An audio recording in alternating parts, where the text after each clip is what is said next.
안녕하세요. 저는 마포에 살고 있는 30대 중반의 여자입니다. 이렇게 제가 노트북 앞에 앉게 된 이유는 여러분들께 제가 겪은 그리고 제가 통쾌하게 복수한 제 결혼 생활을 들려드리기 위해서입니다. 저는 현재 남편과 이혼을 한 상태예요. 일말의 외로움이나 그 사람에 대한 그리움 없이 다시 맞이한 솔로 생활을 열심히 즐기고 있답니다. 제 인생을 말아먹을 뻔한 그 남편 놈과는 친구들 모임 자리에서 처음 만나게 되었죠. 저는 원래 소극적인 성격이에요. 요즘 말로 하면 IMFB 대시 TJ요. 모르시는 분들을 위해서 설명을 드리자면 저는 열정적인 중재자입니다. 소극적이면서 사색을 즐기고 최악의 상황이나 악한 사람들에게 좋은 면만을 바라보고 더 나은 상황을 만들고자 노력하는 이상주의자죠. 한마디로 저는 긍정적인 상황을 만들고자 노력하는 사람입니다. 그런 저는 이성을 만날 때도 늘 조심스러웠어요. 나와 같은 성향의 사람을 만나면 좋지 않을까라는 생각을 하고 있었죠. 그런 제 앞에 남편은 운명처럼 나타난 사람이었습니다. 얘들아, 인사해, 내 친구. 오늘 하루만 같이 좀 놀아주라. 알았지? 남편과 처음 만난 그 자리는 대학 동기들 모임 자리였죠. 남편은 제 대학 동기의 친구로 그 자리에 참석한 것이었습니다. 그냥 친구 따라 놀러 온 사람인가 보다 하고 말았어요. 특별히 관심이 가는 사람은 아니었습니다. 친구들끼리 술을 먹다 보면 정치 얘기, 종교 얘기는 절대 하는 거 아니라고 하잖아요. 아니, 너희가 잘 몰라서. 그래, 요즘 나라 꼴이 개판이라니까 뉴스에만 속지 말아요.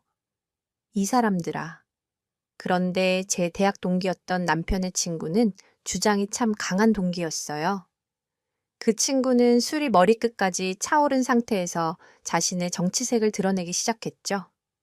그래, 그래. 알았어. 성환아, 너 술 너무 많이 마셨다. 그만 좀 마셔. 저와 제 친구들은 그 친구의 술잔을 빼앗으려 했지만 아무 소용이 없었습니다. 그 친구는 되려 큰 소리로 이 사람은 절에서 안 되고 어디 지역은 어째서 어쩌고 종교는 어디는 뭐 어째서 안 되네. 저기는 절에서 안 되네 하기 시작했죠. 아우, 야 박성환 그만 좀 해라. 진짜 그래. 쟤는 꼭 술만 마시면 저래. 정말 비호감이었어요. 세상 살면서 각자 자신의 생각이 다를 수 있고 자기 생각이 맞을 수도 있죠. 하지만 남들은 아닐 수 있잖아요. 저는 자신이 허용할 수 없는 부분까지 인정하는 게 어른이 되어가는 과정이라고 생각합니다. 그러나 그 친구는 그날따라 술이 만취가 되어서 한마디로 진상짓을 일삼았죠. 야, 성환아 그만해. 다들 싫어하잖아. 나랑 나가서 따로 마시던가 하자. 죄송해요. 오랜만에 모이신 것 같은데. 아니요, 그쪽이 왜 죄송해요? 성환이 제가 실수하는 거죠. 그런데 남편이 저랑 비슷한 성향을 지니고 있었던 거죠. 남편은 그 상황을 수습하려고 부단히 애쓰는 모습을 보였습니다. 그러면서 저랑 다른 동기들에게 정말 미안하다며 나중에 회사 근처에서 자신이 밥이라도 대접한다고 명함까지 내밀었습니다. 너한테 명함 준 거 봤어. 뭐야? 너한테 관심 있는 것 같은데? 아냐. 관심은 무슨 그냥 내가 앞에 있으니까 준 거겠지. 저는 친구의 말이 내심 사실이길 바랬습니다. 저와 비슷한 면모를 가진 남편에게 호감을 느꼈거든요. 그렇게 저희 두 사람은 따로 식사하게 되었습니다. 알고 보니 남편과 저는 둘 다 ET 계열의 일을 하고 있었죠. 다들 아시다시피 회사 생활 다 거기서 거기라 몇 달이만 넘어가면 다 아는 사람이잖아요. 알고 보니 저희 남편은 자기 생각 확실하고 예의 지킬 것 지키고 남자가 포부도 확실하고 그런 사람이었어요. 내일 영화 어떠세요? 제가 예매해 놨는데 영화요? 좋아요. 그러다 보니 서서히 친하게 되고 밥 먹고 영화 보고 그러다 결혼까지 하게 된 거죠. 지금 생각해 보면 제가 미쳤었나 봐요. 그런 친구를 옆에 둔 사람이라면 그 사람도 비슷한 사람인데 말이죠. 끼리끼리 만난다고 하잖아요. 나중에야 알고 난 건데 그 사람 제 뒷조사까지 하고 결혼했던 거였죠. 아무것도 몰랐던 저는 그 사람과 연인이 되었고 남편의 적극적인 추진력으로 그렇게 저희는 초고속 결혼을 진행하게 되었습니다. 정서방 우리 딸 잘 부탁하네. 알겠지. 나랑 자네 장모는 자네만 믿어. 이 녀석이 철딱서니가 없더라도 자네가 잘 감싸주게 보우야. 아빠, 내가 무슨 철이 없어. 네, 그럼요. 장인어른 장모님 걱정하지 마십시오. 제가 평생 책임지고 아껴주겠습니다. 결혼 후 저희 남편과 시모는 정말 우리 집에 헌신적으로 행동했습니다. 말로 다 할 순 없지만 정말 간이고 쓸개고 죄다 저희 집에 바쳤다고 표현하는 게 맞는 것 같네요. 저희는 신혼살림을 저희 친정에서 시작했습니다. 의외라고 생각하시겠지만 남편이 적극적으로 원했어요. 저나 남편이나 둘 다 외동입니다.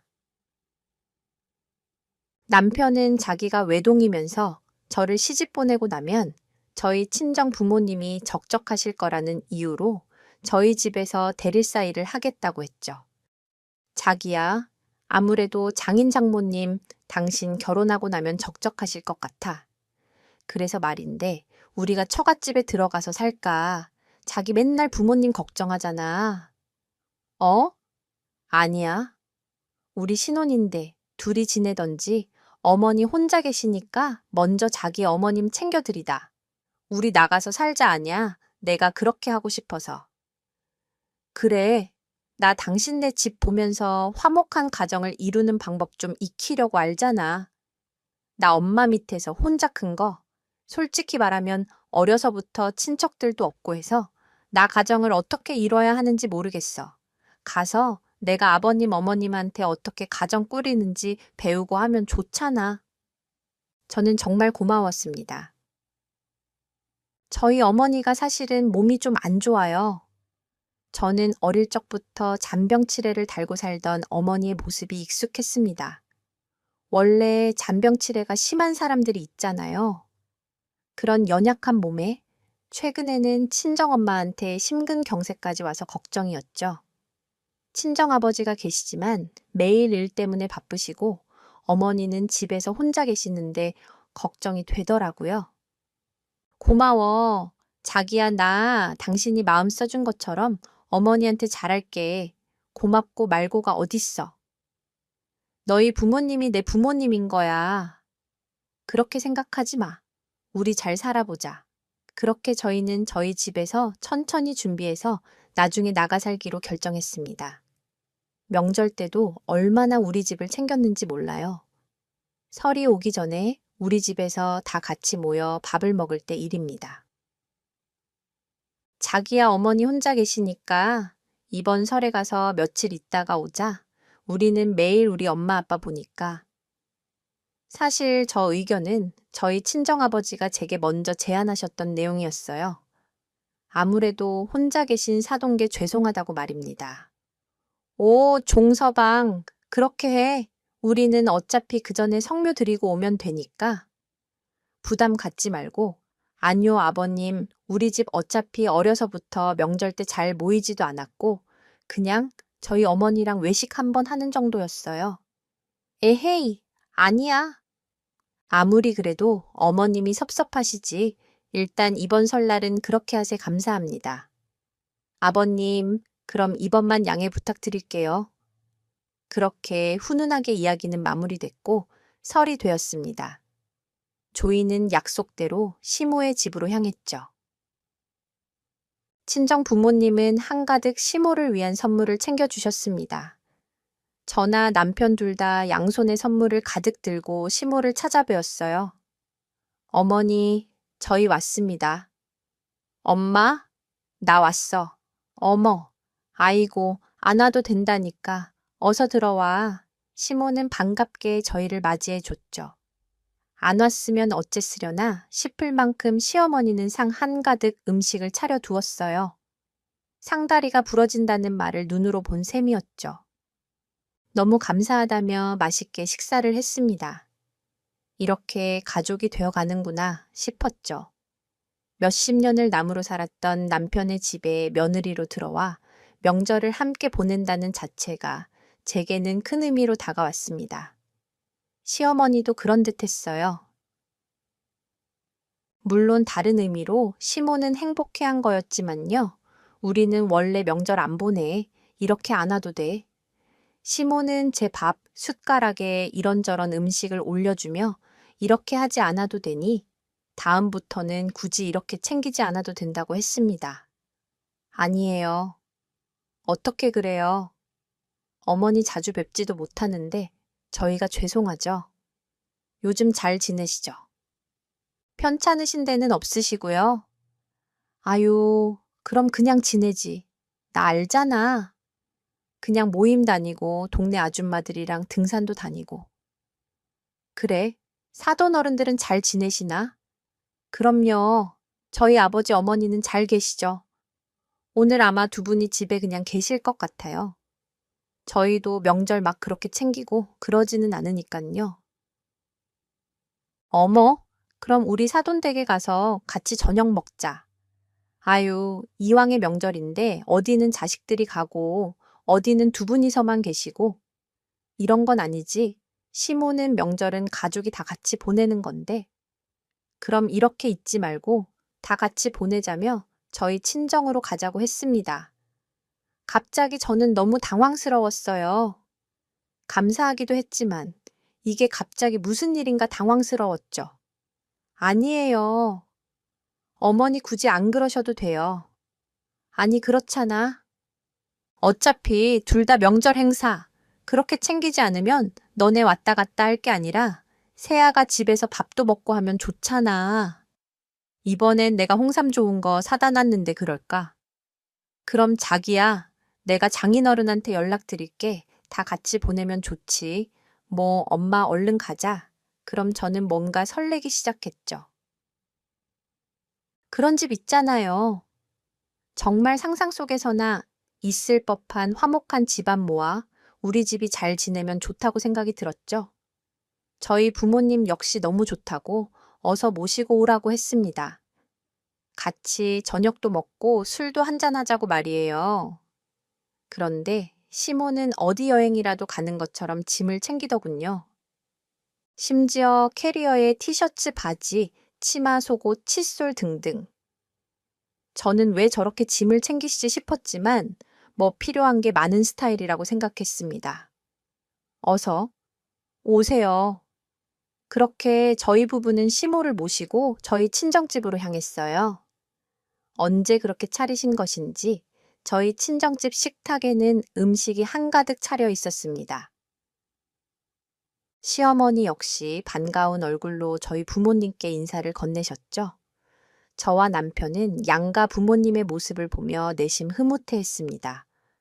아이고, 사돈 안녕하세요. 새해 복 많이 받으세요. 차린 게 없죠. 어머, 무슨 말씀이세요? 상다리가 부러지겠어요. 아이고, 참 좋게 봐주시니 감사합니다. 어서 들어와서 식사하세요. 인사를 마치고 저희 집으로 들어가는데 저희 아버지는 시모의 캐리어를 보고 놀래 눈치셨습니다. 저희 부모님은 당황하신 듯 했다가 이내 농담을 건네셨습니다. 사돈어른 오늘 그냥 주무시고 가시죠? 그럴까요? 사실 저도 혼자 있기가 좀 그래서 실례가 안 된다면 그럴까요? 저희 아들이 어떻게 지내는지도 궁금하고 이 녀석이 잘하고 있나 궁금하기도 해서요. 그럴까요? 그럼요. 그럼요. 그렇게 시모 남편 저와 부모님은 명절을 같이 보내게 된 거죠. 위화감도 잠시 시모의 특유의 넉살로 저희는 명절을 재미있고 화목하게 보낼 수 있게 됐습니다. 시모는 쫙 빼입고 우리 집에서 사진을 찍었습니다. 물론 남편과 제가 찍어드렸죠. 자, 엄마 포즈 좀 잘 잡아봐. 뭐, 어떻게 이렇게? 아니, 자연스레. 그 커피잔 들면서 그렇지. 그렇게 쇼핑몰 광고 찍는 줄 알았습니다. 뭐, 저희 집이 나름 넓은 집에 마당도 있고 노을도 이쁘게 지는 편이라 사진이 잘 나오나 보다 했죠. 뭐, 그리고 며칠 후 자기 전에 핸드폰으로 이것저것 하다가 자잖아요. 오랜만에 핸드폰으로 친구들 목록을 보고 있었는데 시모 프로필 사진이 바뀌었더라고요. 그래서 들어가 봤습니다. 그런데 이게 웬걸 프로필 사진이며 스토리에 엄청 올렸더라고요. 우리 집 마당에서 찍은 사진들이 엄청나게 올라와 있었습니다. 자기야 어머니 사진 바뀌었는데 봤어. 우리 집 사진으로 엄청나게 올리셨네. 뭐 그랬더라. 그때 내가 사진 잘 찍긴 했어. 그치. 남편이 그렇게 대수롭지 않게 이야기를 하니 내가 너무 예민한 건가 싶었습니다. 왜냐면 시모가 올린 사진이나 글 내용만 보면 그곳은 누가 봐도 시어머니의 집이었거든요. 그 모습이 왜인지 좋게 보이지 않았습니다. 근데 너무 왜, 아니 그냥 어머니 집에서 찍은 것처럼 올리셨길래 남편은 그럴 수도 있지. 뭘 그러냐고 했습니다. 엄마가 좋은 집에서 살아본 적이 없어서 아마 들뜨셨던 것 같다고 말이에요. 저는 그래, 내가 너무 예민했나 보다 했습니다. 뭐 그럴 수 있죠. 네, 네. 뭐 그 뒤로도 종종 저희 부모님과 시모는 함께 어울려 식사도 하고 잘 지내셨습니다. 시모는 저희 집을 다녀갈 때면 늘 온갖 사진들로 카카오톡 프로필이며 카카오 스토리를 업데이트 하셨죠. 그래도 이게 시어머니 스타일이신가 보다 하고 넘겼습니다. 크게 부딪힘 없이 화목하고 개성 있는 가족이 되겠구나 하고 잘 지냈어요. 누가 봐도 행복한 가족의 모습이었죠. 친구들도 부러워했습니다. 그런데 그 행복은 어마어마한 폭풍이 오기 전에 잠시 머무는 행복이었죠. 내가 면목이 없다. 아빠가 왜 면목이 없어? 그런 소리 하지 말아요. 나는 엄마 아빠 건강하시기만 하면 돼. 걱정하지 마. 제가 결혼한 지 2년이 되었을 무렵 저희 친정아버지 사업이 기울기 시작했습니다. 자기야, 오늘 퇴근 언제야 모르겠네. 왜? 아니, 아빠가 오랜만에 같이 밥이나 먹자고 하셔서 요즘 당신 일 바빠서 같이 저녁 먹은 지도 오래됐잖아. 저녁 한 끼 같이 안 먹는다고 뭐 큰일 나는 것도 아니고 나 요즘 일 바빠서 당분간 계속 늦어. 남편은 저희 집이 기울면서 아버지가 더 이상 재기하기 힘들다고 생각이 들었나 봐요. 바로 돌변하더군요. 더 이상 친절하고 모든 것을 긍정적으로 바라보고 밝은 남편이 아니었습니다. 예민하기 그지 없었어요. 일이 많아서 예민한가 보다 하고 넘겼는데 그 인간이 도를 넘더군요. 어머님, 어머님, 이 방 청소는 하시지 마시라니까요. 하루는 저희 어머니가 방 청소를 했는데 남편이 아끼는 향수가 없어졌다며 난리를 피우기 시작했습니다. 저희 부모님 방문을 두들기기 시작했습니다. 응? 무슨 소리야? 향수병 없어졌잖아요. 아유, 그걸 제가 아끼는 건데. 아니, 나는 다 썼길래 버리는 줄 알았지. 미안해, 그걸 수집이라고 하는 겁니다. 내가 이래서 나이 먹은 사람들하고 얘기를 안 해요. 타단저, 조는 남편 놈이 그러는 모습을 보고 기가 막혀서 쏘아붙였습니다. 아니, 당신 웃긴다. 엄마가 그럴 수도 있지. 그거 향수병 안에 얼마나 한다고 그래. 내가 말했잖아. 남이 내 물건 손대는 거 싫어한다고 알아? 근데 엄마가 당신한테 죄인처럼 구는 건 아니지.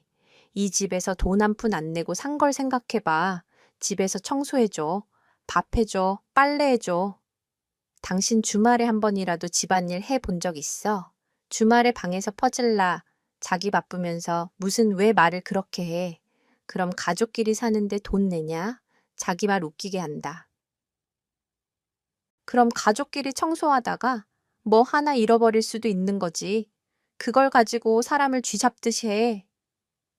그니까 이 방 청소하지 말라는 거 아냐? 그럼 좋게 얘기하던가. 좋게 왜 그래? 요즘 내가 뭘 그냥 그렇다고. 아유, 그만해라. 그만해 저희가 싸우는 모습을 보더니 엄마는 놀라서 벌벌 떠셨죠. 가슴을 쥐시면서 주저앉으셨습니다. 그런 엄마를 보고 나서야 아차 싶었어요. 더 이상 엄마 앞에서 큰 소리 내고 싶지 않아 저는 남편에게 단호하게 얘기했습니다. 곧 있으면 이사 가는데 우리 엄마한테 그러지 말라고 말이죠. 당신 뒤치다꺼리 하는 사람 아니라고요. 눈치는 있는지 그 후론 그이가 쥐 죽은 듯이 집에서 살더군요. 다툼은 줄었지만 저희 부부 사이는 급속도로 안 좋아지기 시작했어요. 엄마, 무슨 일 있으면 나한테 바로 전화해 알았지. 전화하면 내가 바로 달려올게 뛰어오면 10분이야. 엄마 딸 달리기 잘하는 거 알지? 그래 알았어. 걱정하지 말고 얼른 가봐 피곤하겠다. 아버지의 사업이 기울면서 저희 친정 부모님 집을 팔아야 했죠. 불행 중 다행으로 그 집과 땅을 팔면 아버지에게 생긴 빚을 청산할 수 있었습니다. 물론 운영하시던 사업체도 접었죠. 그렇게 저희 친정 부모님과 우리 집은 걸어서 20분 거리에 각자 자리를 잡게 되었습니다. 친정 부모님은 이전에 비해 훨씬 작은 평수로 이사를 저희는 신혼부부 대출이 나와 전세로 다른 집에 가게 됐죠. 그때도 시모가 난리였습니다. 아이고, 우리 아들 이제 인생 좀 피나 했더니 아이고, 방 2칸이 웬 말이야. 아이고, 남들이 들으면 어이가 없다고 웃었을 거예요. 저희 부부가 이사를 하던 날 새로 이사 가는 집은 어떻게 알았는지 집으로 옮겨지는 이삿짐을 보며 저렇게 울고불고 난리를 쳤습니다. 내가 미안해. 그만 울어. 아니, 대체 뭐가 미안하다는 건지 아주 두 모자가 드라마를 찍더군요. 그러든 말든 저는 그 두 사람을 무시한 채 묵묵히 제 일을 했습니다. 아유, 쟤 저거 눈물 한 방울 안 흘리는 것 좀 봐라. 독하다 독해. 어머니, 제가 이 사람이랑 무슨 길바닥에 나앉은 것도 아니고 저희 또래 사람들 다들 이렇게 시작했어요. 친정에서 도와주셔서 그나마 돈도 모아둘 수 있었던 거고요. 그러니까 그만하세요. 우리 아들, 어쩌면 좋니? 정말 이제는 더 이상 그 집안의 사람들이 좋아 보이지 않았습니다. 남편이 돌변했듯 시모도 돌변하기 시작했어요. 어느 순간부터 저한테 투잡을 뛰려며 저를 구박하기 시작했습니다. 그게 다 이유가 있었어요. 아가 지금 생활도 힘든데 그 일 하나로 되겠니? 내가 부업 하나 있는데 소개해줄까?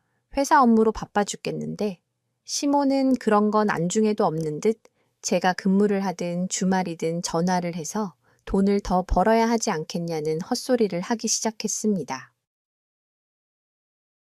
저도 이골이 날 대로 난 상황이라 말이 곱게 나가지 않았죠. 네, 어머니, 저 지금 회사 생활도 너무 바빠서요. 아니, 지금 너희 집 생활비만 생각하면 안 되지. 아니, 내가 요즘 용돈도 예전보다 조금 들어오니까 나는 좋은 부업 자리 소개해 주려고 했지. 그럼 그렇지. 자기 용돈이 전에 비해 줄어들어서 그게 아쉬워서 그런 것이었습니다.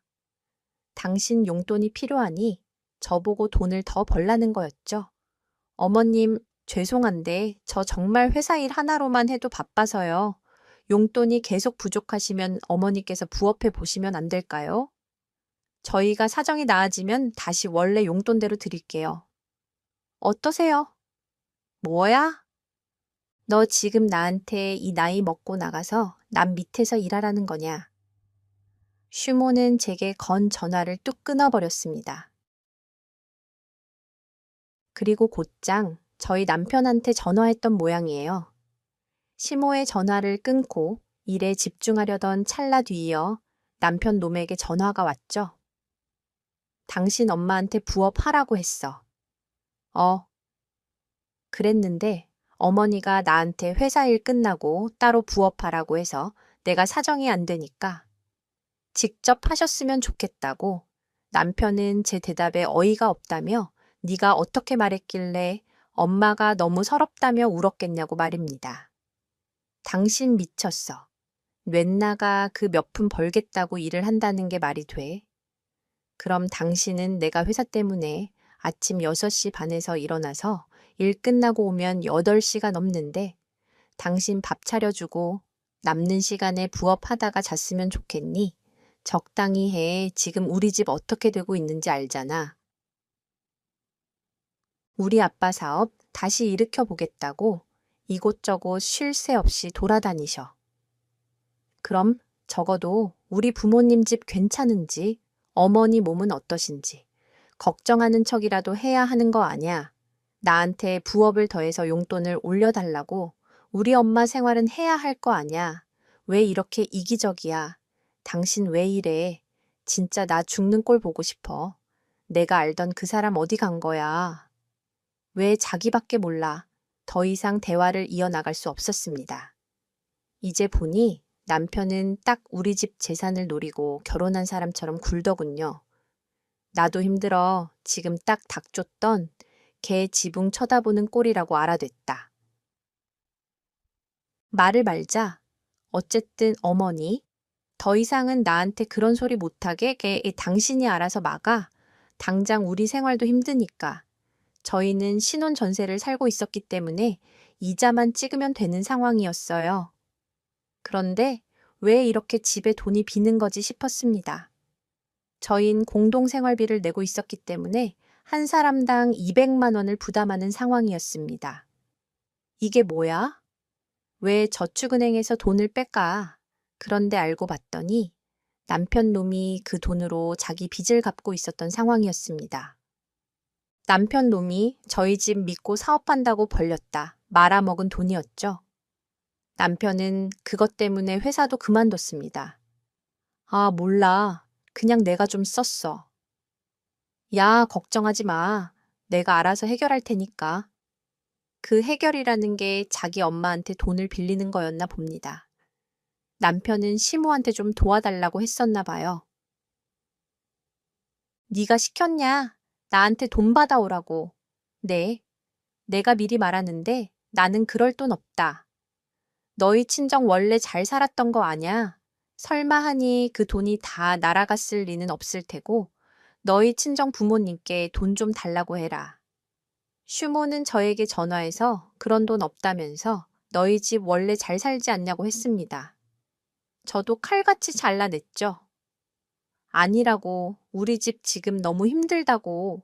더 이상은 남편 도와줄 수 없다고 말이죠. 또다시 뭐라 헛소리를 늘어놓길래 툭 끊어버렸어요. 그리고 곧장 남편에게 전화에 쏘아붙였습니다. 당신이 벌인 일이고 당신이 갚겠다고 한 거 아냐? 그런데 왜 어머니가 나한테 전화를 해서 우리 부모님께 돈을 받으라는 그런 소리를 하셔. 하지만 남편은 적반하장이었습니다. 도와줄 거면 끝까지 도와줘야지. 기억에 남지 안 그러면 기억에 남지 않는다나 뭘 하나 하면서요. 그러면서 말하더군요. 다 망한 짓든 마당에 어디서 큰 소리야. 내가 당신 짓 때문에 얼마나 스트레스 받는 줄 알아. 남편 놈은 정말 양심도 없는 인간이었습니다. 아무리 생각해봐도 우리 집을 노리고 결혼한 게 맞다고 생각이 들었어요. 아니, 왜 우리 집 힘든 게 당신이 스트레스를 이렇게까지 받아 하면서 말할 내용이야. 그니까 됐다고 안 도와줄 거면 말을 말라고. 진짜 기가 막힌다 사람 그러는 거 아니야. 우리 집 상황 좋을 때 알랑방귀 끼다가 이제 와서 더 이상 뽑아 먹을 겁이 없으니까 사람 괜히 핀잔 주고 모든 게 우리 집 탓하는 거 아냐 됐고 나 찾지 마. 나가겠다고 네가 갈 데가 어딨니? 그 좁은 집에 가서 살겠니? 내가 왜 나가 당신이 나가? 여기에 필요한 장음 전부 내 돈으로 한 거야. 허이구. 그래 꼴에 자존심은 있다. 그거지 그래. 내가 나간다. 나가 너희 집 다시 일어설 것 같아. 아버님, 그 나이에 그래 그 좁은 집에서 우리 가족 다시 일어설 거야. 됐니? 당장 나가 그렇게 뒤엎어 놓고 그 인간을 집 밖으로 내쫓아 버렸습니다. 말만 부부지 한 달을 넘게 별거했어요. 물론 서로 연락도 하지 않았습니다. 그 인간이 연락 올 때는 자기 엄마 용돈이 필요하다거나 자기 생활비가 모자랄 때뿐이었어요. 하루는 회사에 있는데 전화가 왔습니다. 여보세요. 당신 지금 어디야? 나 회사인데 왜 다행이네.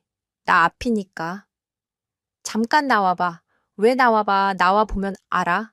정말 적반하장으로 굴더군요. 전 정말 이제 정내미도 떨어졌고 나가고 싶지 않았지만 그럼에도 불구하고란 말이 있잖아요. 근데 전 그때까지만 해도 남편을 사랑하고 있었습니다. 응, 웬일이야. 나 정말 생각 많이 해봤는데. 응? 말해. 나 마지막으로 한 번만 도와주면 안 되냐? 그것 때문에 내려오라고 한 거야. 나 알잖아. 지금 상황 우리 집 힘든 상태고 어머니는 지금 몸도 안 좋고 내가 생활비 대면서 살고 있어. 돈 없어. 진짜 부탁할게 정말이야. 마지막이야. 나 이번에 회사 동료들하고 회사 차려서 제대로 해보려고. 당신이 한 번만 도와주면 나 정말 해볼 수 있어. 미안한데 이럴 거면 정말 연락하지 말자. 우리 정말 이럴 거야. 아이, 짜증나네. 뭐가 짜증나. 정말 웃기고 있네. 야, 정승환 정신 차려. 내가 마지막 기대를 하고 나온 네가 병신이다. 진짜 지긋지긋하다. 나도 마찬가지야. 너희 집 하나 믿고 왔는데 병신처럼 너희 집에서 노예처럼 부려먹을 때는 언제고 이제는 돈이 없다. 우리 집에서 언제 당신 노예처럼 부려먹었어? 당신 해달라는 거 다 해주고 사업자금 도와주고 당신이 말아먹은 사업자금. 왜 우리 가족한테 맡겨놓은 돈. 달라는 듯이 달래. 진짜 정신 차려. 내가 한때라도 너랑 쓰레기 만난 게 너무 후회되고 죽고 싶다. 정말 저는 그 자리를 박차고 나가버렸습니다. 제가 돈을 안 주겠다고 하니 태도가 싹 바뀌더군요. 원래 친절하고 착한 사람이었는데 생각이 들면서 돈 때문에 태도가 이렇게까지 바뀌다니 믿을 수가 없었습니다. 하지만 별 수 있나요? 이게 현실이죠. 사랑과 전쟁 한 편 찍었네요. 그렇게 끝난 줄 알았지만 그렇지 않았습니다. 나중에 친정 부모님한테 얘기를 들으니 남편이 전화했답니다. 아버지를 따로 만나고 싶다고 말이에요. 제 얘기를 하면서 눈물 콧물 빼면서 부탁을 했다고 하더군요. 저는 그래서 좋냐고 물어봤죠. 절대 그런 사람 도와주면 안 된다고, 내가 사람을 잘못 봤다고요. 하지만 부모 맘이 그런가요? 자기 딸을 위해서 그 남편 놈에게 집 담보로 대출을 해서 빌려줬다네요. 말이 빌려준 거지, 그냥 준 거죠. 그러고 저희 부모님은 저에게 말했습니다. 그래도 정서방 그렇게 놔두면 안 돼. 아직 젊은 나이인데 해볼 수 있는 건 다 해봐야지. 아버지 진짜 왜 이래요. 그 인간 절대 갱생 불가라니까. 라며 소리쳤습니다. 근데 어쩔 거야. 네가 선택한 사람이고 그리고 결혼했잖아. 결혼 이혼 함부로 하는 거 아니야. 너도 성인이면 네가 한 선택에 책임을 져 못 나게도 저는 친정 부모님이 너무 미웠습니다. 대체 왜 바보같이 그런 인간한테 돈을 빌려주신 것인지 화가 났죠. 하지만 화만 낸다고 일이 해결되나요? 저는 그 인간과 연을 끊어야겠다고 결심을 했습니다. 하지만 헤어질 때 헤어지더라도 그놈에게서 저희 부모님 돈을 다 빼앗아 오고 싶었습니다. 그래서 20년 지기 친구 3명에게 있는 그대로 제 상황을 설명했어요. 아, 뭐가 걱정이야. 일단 질러. 그럼 넌들 돈 앞에서 태도 바꾸는 건 금방이야. 저와는 정반대 성향이 있었던 학창시절 내내 불도저라고 불리던 제 친구는 이야기를 쭉 듣더니 저보다 더 분개하기 시작했습니다. 너 내 남편 알지? 나 그놈 만나서 단물 다 빨리고 이혼했어. 그 자식, 지금 어떻게 사는 줄 알아? 자기보다 10살이나 많은 돈, 많은 여자 잡아서 덩덩거리며 살더라. 그런 놈들 가만두면 안 돼. 그리고 친구는 제게 그런 놈들 가만두면 안 된다며 제게 복수 계획을 제안했습니다. 친구의 말에 얘는 진짜 난놈이다라는 생각이 들었죠. 경이로울 지경이었습니다. 다음 날부터 저와 제 친구들은 복수를 시작했어요. 계획의 첫 단계 친구는 제 남편이었던 그놈이 자주 가는 술집에 잠복 근무했습니다. 말도 안 되죠. 드라마에나 나올 법한 일을 벌인 거잖아요. 그런데 웬걸 그렇게 한 지 2주가 지날 때쯤 친구한테서 연락이 왔습니다. 접선 완료 친구는 성공한 것이었어요. 남편 놈의 연락처를 따내는데 성공한 것이었죠. 그 다음 계획은 뭐였느냐고요? 뭐긴요. 돈에 미친 인간은 돈으로 꼬드기는 수밖에요. 저희 3명은 불도저라는 그 친구를 누가 봐도 커리어 우먼 골드미스로 꾸몄습니다. 돈 많은 여자인 척 남편에게 접근했죠. 다음 주면 마지막 계획이 가능할 것 같은데 너는 돈 받을 준비만 해. 계집애야 그렇게 자신만만하게 굴던 친구의 말대로 얼마 가지 않아 남편 놈에게서 연락이 왔습니다. 할 이야기가 있으니 좀 만나자는 거였죠. 그 연락은 거의 2달여 만에 처음 온 연락이었습니다. 우리 여기서 그만하자. 세상의 남편 놈은 2달 만에 만난 제게 이혼을 얘기했습니다. 너도 이렇게 사는 게 지겹지 않냐며 말이죠. 저는 속으로 옳다구나 쾌자를 불렀습니다. 하지만 겉으론 절대 티내지 않았어요. 세상 심각한 목소리로 그 자식한테 위자료며 빚은 어떻게 할 거냐 물었습니다. 네가 저질러 놓은 빚은 나 그거 못 갚아. 그리고 네가 먼저 이혼 얘기한 거지. 나 너한테 위자료 받을 거야. 너 그럴 돈 있어. 걱정하지 마. 내가 엄마 집 팔아서라도 갚고 너한테 위자료 줄 테니까. 그리고 말인데 너 그렇게 돈돈거리는 거 진짜 없어 보이는 거. 알아? 커피는 내가 살게. 그리고 너 좀 가꿔라. 아, 미리 얘기하는데 나 11월에 결혼할 거야. 그러니까 이혼하겠다는 말 번복하지 마. 웃음을 참느라 정말 혼쭐이 났습니다. 그 자식 어울리지도 않게 쿨한 척하며 커피값까지 내고 갔어요. 그럴 줄 알았으면 케이크 한 판을 포장해 둘 걸 아쉬웠습니다. 그리고 얼마 뒤 그 자식은 진짜로 자기 빚을 갚았고 제게 위자료로 2억이라는 돈을 줬어요. 사실 정말 그 정도를 줄 것이라고는 생각 못했는데 아마 제가 자기 결혼에 걸림돌이 될까봐 두려워 그랬던 것 같아요. 그 돈으로 친정 부모님이 그 자식한테 주느라 진 대출도 갚았습니다. 부모님께는 이혼한 이유를 거창하게 말씀드리지 않았어요. 절대 부모님 때문에 이혼한 것은 아니라는 것만 말씀드렸죠. 그렇게 깔끔하게 이혼을 했습니다. 오늘 저녁 6시 3층 일식집, 그리고 얼마 뒤 저와 제 친구들은 복수극의 마지막을 장식하게 되었습니다. 그곳의 주인공은 제 전 남편이었죠. 약속 시각이 되었고 저와 다른 친구 한 명은 불 조절하는 친구가 있는 룸 앞에 도착했어요. 안에는 익숙한 웃음소리가 들렸죠. 제 전 남편의 웃음소리였습니다. 저는 아무렇지 않은 표정으로 활짝 웃으며 그 안으로 들어갔어요. 미경아, 야, 너희 왜 이렇게 늦게 왔어? 얼른 들어와 인사해. 내 남자친구 정승환, 자기야 내 친구들이야. 저와 제 친구들은 너무도 밝은 표정으로 서로 인사를 나눴습니다. 단 한 사람, 전 남편 놈만 빼고요. 그놈은 귀신이라도 본 것 마냥 잔뜩 경직된 표정으로 어찌할 바를 몰라 했습니다. 안녕하세요. 잘 지내셨어요? 아, 네. 안녕하세요. 미경이한테 말씀 많이 들었어요. 계집애, 나는 네가 그렇게 이혼하고 나서 평생 결혼 안 할 줄 알았어. 야, 사람 일 모르는 거야. 안 그래 자기야 이혼 미경이 너 나한테 그런 얘기 없었잖아. 너무 웃겼습니다. 그 자식은 그때도 상황 파악이 안 된 것인지 대체 무슨 일이냐는 듯한 표정으로 친구의 이혼 경력에 충격을 받은 듯했죠. 어머, 모르셨구나. 미경이의 전 남편이 얘 돈 홀라당 갖고 날랐잖아요.